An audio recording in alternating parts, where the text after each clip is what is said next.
come to look at those things that you've taught us, that by your Holy Spirit you'll quieten our hearts and our minds, and that we will hear from him.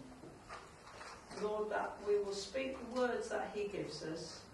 You will cause us to hear those words that he's speaking to us, and that all of us may grow in grace and in the Lord Jesus Christ. In his name we ask it. Amen. Right, Acts 1:8 Evangelism, session 3. Testimony. Now, as you know, when we visit door to door, we offer the people in their homes a free Bible, because you can't have anything better in your hand, in your house, and hopefully in your heart than God's Word. There's nothing better than that. Mm-hmm. But go alongside that, because there are people who say to us, oh, well, I've got a Bible. Sadly, they're getting fewer and fewer. One time, if you'd done this, nearly every home would say to you, well, we've got a Bible. But that's not true these days. So they may say that. Then, the people delivering the Bibles will offer the testimony tracts. Because there's nothing better than somebody saying, this is what's happened in my life. You can share with people on the door, but it's good to leave them something to look at, and something they can grab hold of and say, oh yeah, I remember that person said to me about this. So we're producing testimonies.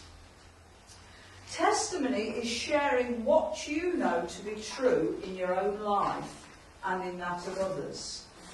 It's the story of changed lives. That is, lives changed by Jesus.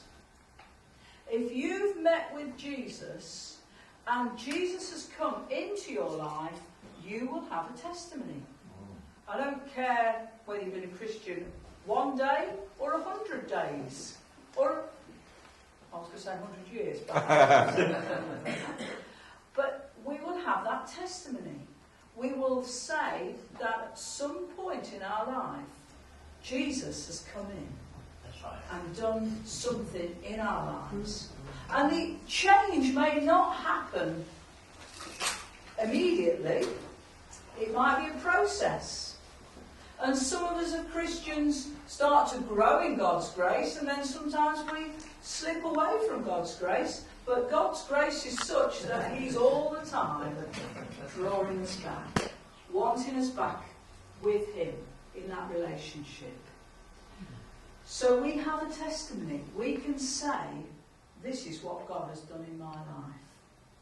And our testimony should be to make much of Jesus and what he has done.